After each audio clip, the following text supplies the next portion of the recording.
हमारे पार्टी के मजबूत लीडर्स हैं और बीजेपी के लोग यहाँ पर आके कितना भी अपना जोर लगाए तो इन लोगों को वो हिला नहीं सकते, ऐसी मजबूत कानूनसी ये है। మిత్రులారా, సార్వత్రిక ఎన్నికల సందర్భంగా ఏర్పాటు చేసుకున్నటువంటి జనజాతరలో వేదిక మీద ఆశీనులైనటువంటి పెద్దలందరికీ, స్థానిక శాసనసభ్యులు, ఈ ప్రాంతపు శాసనసభ్యులు, అలాగే కాంగ్రెస్ నాయకులు ఎవరైతే వేదిక మీద ఆశీనులు ఉన్నారో వీరందరూ కూడా ఒక బలమైనటువంటి సైన్యం వంటి వారు. ఈ సైనికుల్ని భారతీయ జనతా పార్టీకి చెందినటువంటి వారు ఎవరు ఏమీ చెయ్యలేరు అనేటటువంటి విషయాన్ని మీరందరూ గుర్తుంచుకోవాలి. और संविधान को बचाने का चुनाव है। बीजेपी आरएसएस के लोग संविधान को बदलना चाहते हैं और हम चाहते हैं जो संविधान जवाहरलाल नेहरू जी, डॉक्टर अम्बेडकर ने बनाया है उस संविधान को हम कभी बदलने नहीं देंगे। ఇప్పుడు జరిగేటటువంటి ఎన్నికలు ఏవైతే ఉన్నాయో ఈ ఎన్నికలు ఒకటి భారత రాజ్యాంగాన్ని రక్షించడం కోసం మేము చేస్తున్న పోరాటం, అదేవిధంగా భారత రాజ్యాంగాన్ని పరిపూర్ణంగా మార్చివేయాలి, తీసివేయాలి అనేటటువంటి సంకల్పంతో ముందుకెళ్తున్నటువంటి వారి మధ్య జరుగుతున్నటువంటి పోరాటం. ఈ సమరాంగణంలో ఎన్నికల్లో మేము గెలిచినట్టయితే భారత రాజ్యాంగాన్ని పరిపూర్ణంగా రక్షిస్తామని మీ అందరి సమక్షంలో చెబుతూ ఉన్నాను. బీజేపీ चाहती है बैकवर्ड क्लास रिजर्वेशन को निकालना,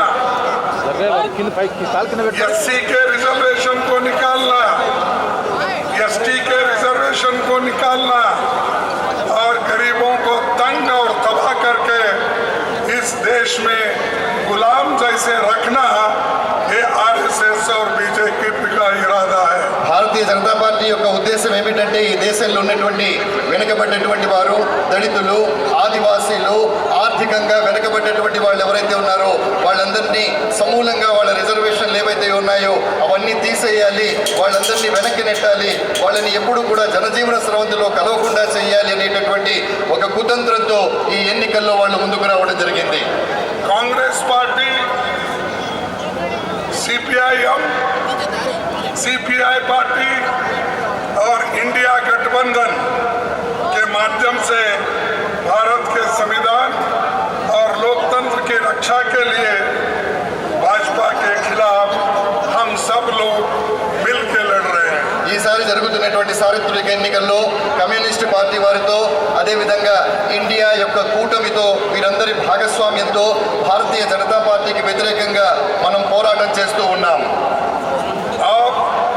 मैं पूछना चाहता हूं, क्या इस देश के संविधान को आप बदलना चाहते हैं? మేము మిమ్మల్ని ఒక్కటే సూటిగా అడగాలనుకుంటున్నాను, ఈ దేశపు రాజ్యాంగాన్ని మీరు మార్చాలనుకుంటున్నారా?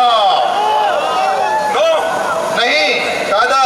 जो नहीं बोलते हैं वो हाथ ऊपर करो. కాదు అనేటటువంటి వాళ్ళు రెండు చేతులు పైకెత్తి గాలిలో ఆడించండి.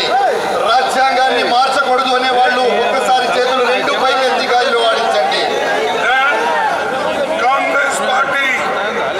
संविधान और आरक्षण को बचाने के लिए आखिरी दम तक लड़ेंगे. కాబట్టి కాంగ్రెస్ పార్టీ రిజర్వేషన్లను కాపాడడానికి, భారత రాజ్యాంగాన్ని కాపాడడానికి తన చివరి శ్వాస వరకు పోరాటం చేస్తూనే ఉంటుంది. सरकार बनने के बाद आरक्षण की सीमा को भी हम बढ़ाएंगे. ప్రభుత్వం ఏర్పడిన తర్వాత రిజర్వేషన్ల శాతం ఏదైతే ఉందో దాన్ని కూడా ఖచ్చితంగా మేము పెంచుతాం.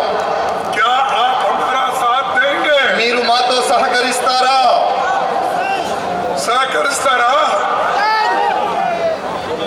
इंडिया गठबंधन का मानना है कि राष्ट्रीय संपत्ति और संसाधन पर इस देश के गरीबों का पहला हक होना चाहिए. ఇండియా కూటమి యొక్క ప్రధానమైనటువంటి లక్ష్యం ఏంటంటే పేదల సంక్షేమం, అదేవిధంగా భారత రాజ్యాంగం పరిపూర్ణంగా పరిరక్షించబడాలి. ఇది ఒక్కటే ఇండియా కూటమి యొక్క ప్రధానమైన ఉద్దేశ్యం, లక్ష్యం కూడా. ना कि सिर्फ मोदी जी के सबसे अमीर मित्रों का कब्जा हो. నరేంద్ర మోడీ గారి యొక్క ధనవంతులు, కుబేరులైనటువంటి వెళ్ళకూడదన్నదే ఇండియా కూటమి యొక్క ప్రధానమైన లక్ష్యం. मोदी जी ने पिछले 10 साल में देश के सारे संसाधन all resources he distributed only among his rich people, his rich friends. స్నేహితులారా, 10 సంవత్సరాల భారతీయ జనతా పార్టీ పరిపాలన కాలంలో నరేంద్ర మోడీ గారు దేశంలో ఉన్నటువంటి సంపద, అదేవిధంగా ప్రభుత్వ రంగ సంస్థలు ఏవైతే ఉన్నాయో అవన్నీ కూడా ఆయన తన ఆత్మీయ మిత్రులైనటువంటి వారి చేతుల్లో పెట్టడం జరిగింది. ఈ సంపద మొత్తం వారికి భారాదత్తం చేయడం జరిగింది. बड़े कारखाने, PSU पब्लिक सेक्टर यूनिट्स, कोयले की खदानें, ऑयल, गैस, एयरपोर्ट्स, पोर्ट्स, सब संपत्ति अपने दोस्तों को उन्होंने एक एक करके दिया है. పబ్లిక్ సెక్టర్ ప్రభుత్వ రంగ సంస్థలు, అదేవిధంగా బొగ్గు గనులు, అలాగే ఏవైతే ఎక్కువ ఆదాయాన్ని సమకూర్చేటటువంటి ప్రభుత్వ రంగ సంస్థలు ఉంటాయో వాటన్నిటిని కూడా ఒక్కొక్కటిగా ధనవంతులు, కుబేరులు, కోటీశ్వరులైనటువంటి తన మిత్రులకు ధారాదత్తం చేస్తూ ఉన్నారు. और मोदी ये कहते हैं बाबू हेलो मैं बहुत कुछ किया हूँ. मैं आपसे पूछता हूँ, तेलंगाना के लिए उन्होंने क्या किया बताना चाहिए. మోడీ గారు ప్రతిసారి చెబుతూ ఉంటారు, నేను చాలా చేశానని. మోడీ గారిని ఈ సందర్భంగా ఈ సభ నుండి నేను అడుగుతున్నాను, మోడీ గారు మీరు తెలంగాణ కోసం ఏం చేశారు అది చూపించాల్సినటువంటి ఆవశ్యకత ఇప్పుడుంది. तेलंगाना के लिए कुछ नहीं किया. जवाहरलाल नेहरू जी के टाइम पर जो बड़े पब्लिक सेक्टर्स हैदराबाद में थे, दूसरे शहर में थे, वो सबको कमजोर किसी ने किया तो 10 साल में मोदी ने किया. స్నేహితులారా, నరేంద్ర మోడీ గారు ఈ రాష్ట్రానికి తెలంగాణకి ఏమీ చేయలేదు. జవహర్లాల్ నెహ్రూ గారి సమయంలో ఏవైతే పెద్ద పెద్ద సంస్థలు ఇక్కడ ప్రారంభించబడ్డాయో ఆ సంస్థలన్నింటినీ ఈ 10 సంవత్సరాల కాలంలో మెల్లమెల్లగా నిర్వీర్యం చేయడం తప్ప నరేంద్ర మోడీ గారు, భారతీయ జనతా పార్టీ తెలంగాణ రాష్ట్రం కోసం చేసింది ఏమీ లేదు. आपको लूटा, देश को लूटा, अपने पार्टी का खजाना भर दिया. మిమ్మల్ని దోచుకున్నారు, ప్రజల్ని దోచుకున్నారు, ప్రభుత్వాన్ని దోచుకున్నారు. దోచుకున్నటువంటి సంపదతో తన పార్టీని పరిపూర్ణం చేశారు, దాన్ని సుభిక్షం చేశారు, దాన్ని సుసంపన్నం చేశారు. इनके नाम से चंदा लो, धंधा लो. जो चंदा देता है उसको धंधा, कॉन्ट्रैक्ट सब कुछ दिया. స్నేహితులారా, ఎలక్ట్రల్ బాండ్స్ పేరిట చందా ఇవ్వండి, ధందాలో వ్యాపారం తీసుకోండి. ఎవరైతే ఎలక్ట్రల్ బాండ్స్ పేరిట చందాలు ఇచ్చారో వారికి మాత్రమే ధందాలు ఇచ్చారు, వారికి మాత్రమే వ్యాపారాలు ఇచ్చారు. ఈ రకంగా దేశాన్ని భ్రష్టు పట్టించే క్రమంలో ముందుకెళ్లారు. हमारे चंदे में MPs, MLAs 14 लाख रुपए चंदा के रूप में दिए थे. उसको मोदी ने 135 करोड़ पेनल्टी डाल के हमारे खाते को उन्होंने बंद कर दिया. మా ఎంపీలు ఎవరైతే ఉన్నారో పార్టీ కోసం పార్టీ పండుగ 13 లక్షల రూపాయలు ఇచ్చినప్పుడు నరేంద్ర మోడీ గారు ఒక సాకును చూపించి మాకుండేటటువంటి ఖాతాల మీద 1300 కోట్లకు పైచిలకు పెనాల్టీని వేసి, అంటే అపరాధ రుసుమును వేసి మా ఖాతాలన్నింటినీ కూడా స్తంభింపజేశారు. इस 10 साल में बेरोजगारी बढ़ी, महंगाई बढ़ी, किसानों की दुर्दशा, दलित आदिवासियों के साथ भेदभाव और महिलाओं पर अत्याचार चरम सीमा पर आ गई है. ఈ 10 సంవత్సరాల కాలంలో నిరుద్యోగం పెరిగింది, ఆకలి పెరిగింది, అదేవిధంగా పేదరికం పెరిగింది. మహిళల మీద జరిగేటటువంటి అత్యాచారాలు అన్నీ ఇన్ని కావు. వీటన్నిటితో దేశం సిగ్గుతో తల ఉంచుకునేటట్టుగా చేయడం జరిగింది.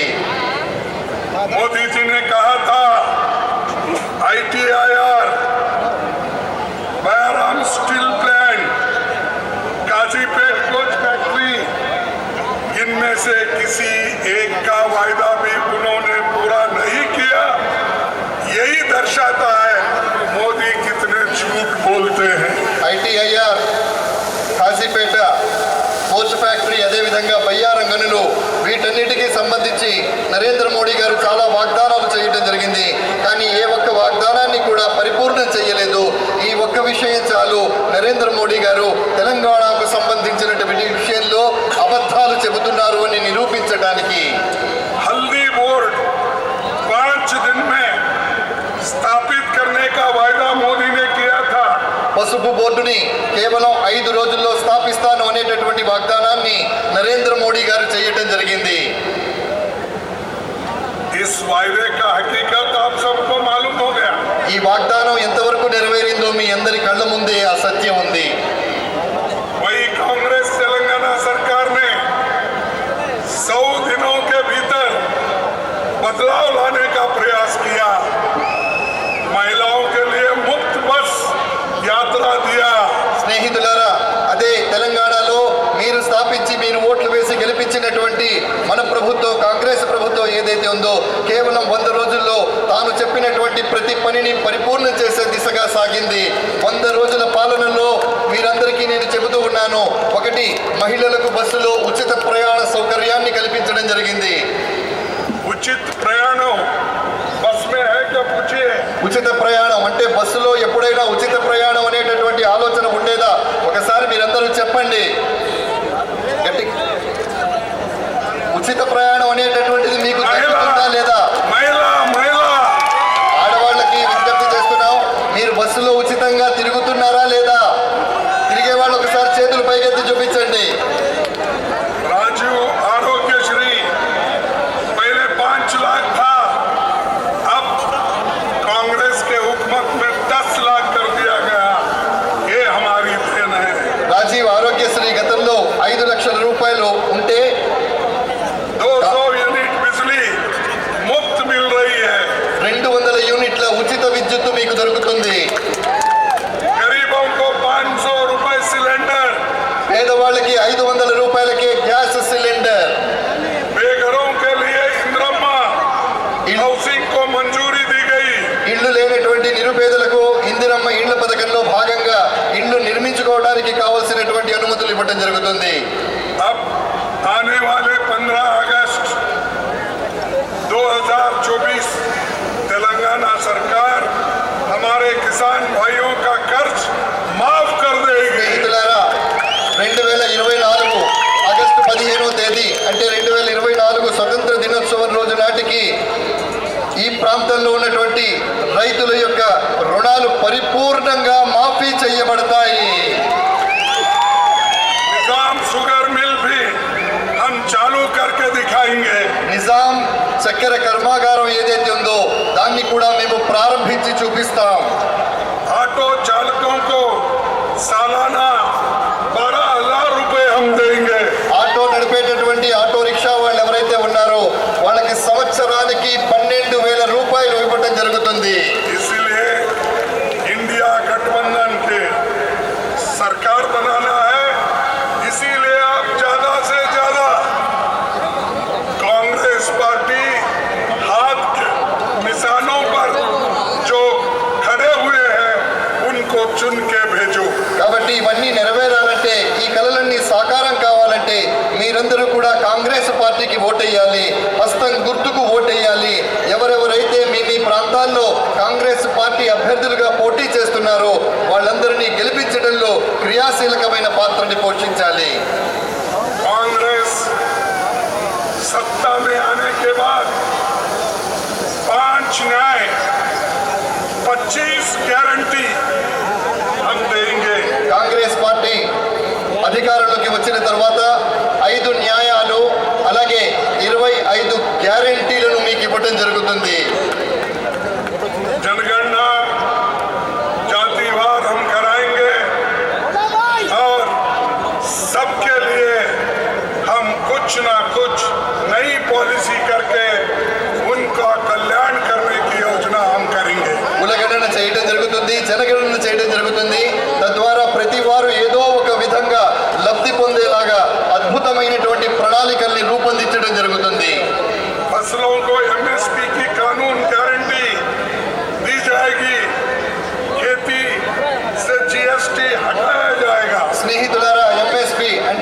కనీస మద్దతు ధర ఏదైతే ఉందో ఆ కనీస మద్దతు ధరను చట్ట పరిధిలో పరిష్కరించి అందరికీ చట్టబద్ధత ఇవ్వడం జరుగుతుంది.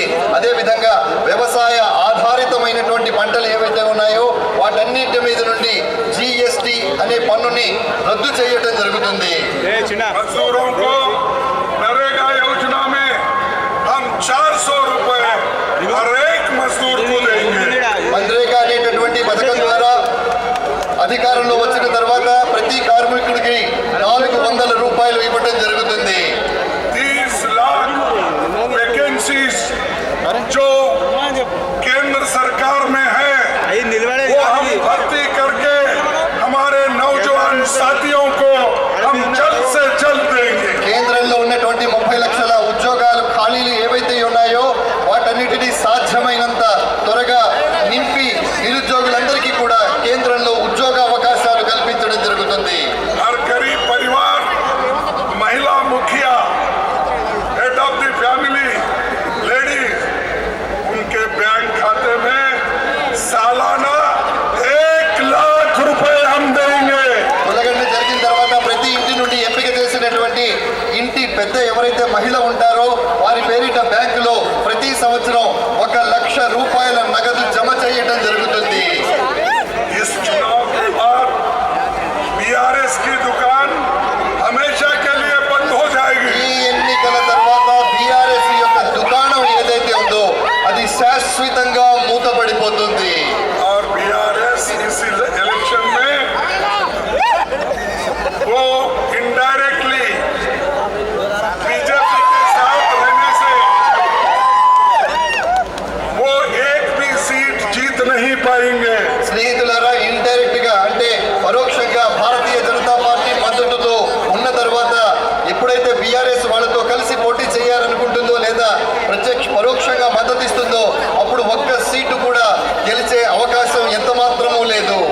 केसीआर ने बीजेपी के संविधान बदलने का जो बात कर रहे हैं उसके बारे में उन्होंने कुछ नहीं किया. రాజ్యాంగాన్ని మార్చాలనేటటువంటి మాట భారతీయ జనతా పార్టీ చెబుతున్నప్పటికీ కూడా కేసీఆర్ గారు బీఆర్ఎస్ కానీ ఎప్పుడూ దానికి వ్యతిరేకంగా నోరు మెదపడం లేదు, ఒక్క మాట కూడా మాట్లాడడం లేదు. कांग्रेस की 5 न्याय गारंटी 25 गारंटी प्रधानमंत्री जी इतना डर गए हैं कि अब बात पर झूठ बोलकर लोगों को गुमराह कर रहे हैं. స్నేహితులారా కాంగ్రెస్ ఇచ్చినటువంటి 5 న్యాయాలు 25 గ్యారెంటీలు విన్న తర్వాత ప్రధానమంత్రి గారు ఎంత భయపడుతున్నారంటే ఇప్పుడు వారు అబద్ధాలు కూడా చెప్పడం ప్రారంభించారు. मोदी के बातों पे लोग हंस रहे हैं. మోడీ గారి మాటల మీద ప్రజలు నవ్వుతూ ఉన్నారు. कभी मटन की बात करता है, ఎప్పుడైనా మటన్ మాట మాట్లాడతారు, कभी मुगल की बात करता है, ఎప్పుడైనా మొఘల్ సామ్రాజ్యం గురించి మాట్లాడతారు, कभी मंगल सूत्र की बात करता ఎప్పుడైనా है, మంగళ సూత్రాల గురించి మాట్లాడుతూ ఉంటారు, कभी भैंस की बात करता है. ఎప్పుడైనా బర్రెల గురించి మాట్లాడతారు. ये है मोदी.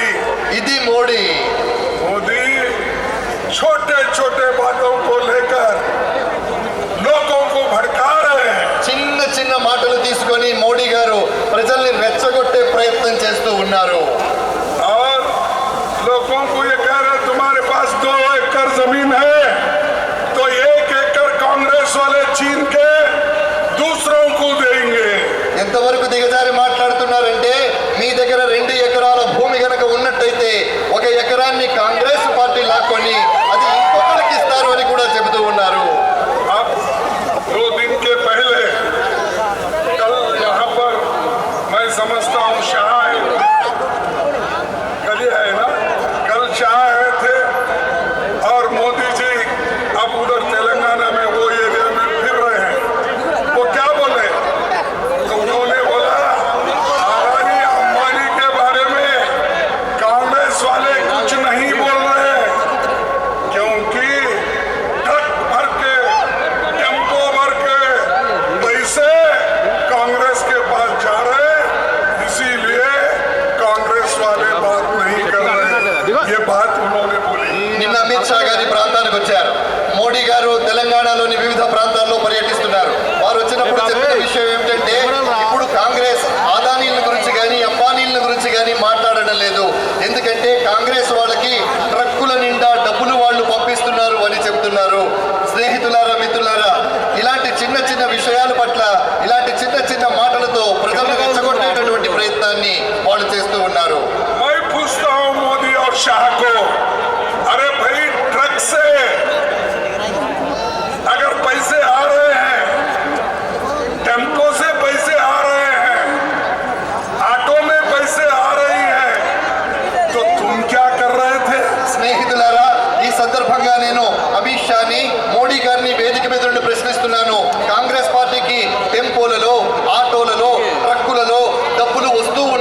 खत्म करता हूं। मोदी जी ये बोल रहे थे, पहले इलेक्शन में बोले मैं 15 लाख रुपए हर एक के जॉब में डालूंगा, बाहर से काला धन लाऊंगा।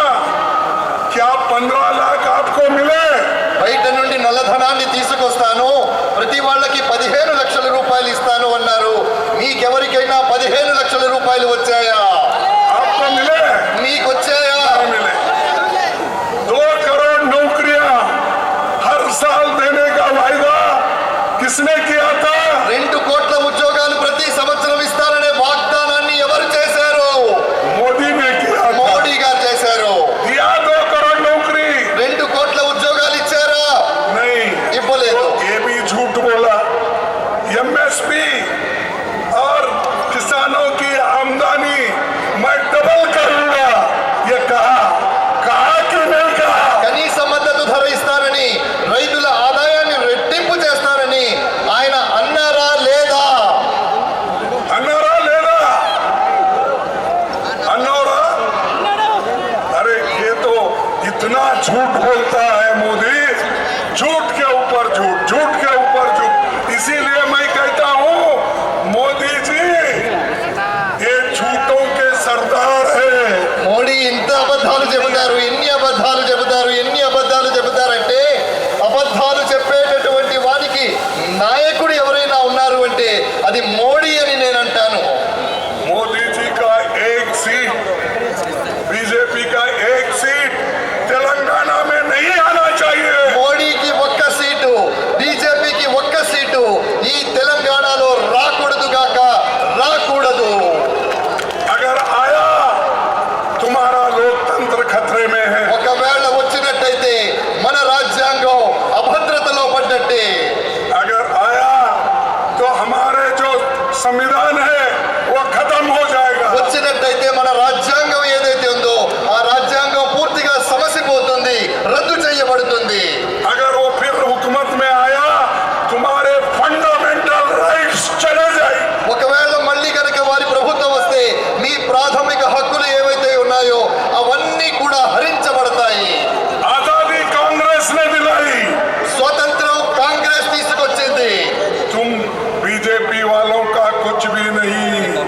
इनके घर में एक आदमी भी नहीं मरा देश के लिए। వీరింట్లో ఎవరు చావలేదు. స్వతంత్రం కాంగ్రెస్ ఇచ్చింది. భారతీయ జనతా పార్టీ ఏమీ చేయలేదు. వాళ్ళ ఇళ్లలో, వాళ్ళ కుటుంబాలలో ఏ ఒక్కరు కూడా ప్రాణత్యాగం చేయలేదు. और मोदी हमेशा बोलते हैं ये मोदी की गारंटी।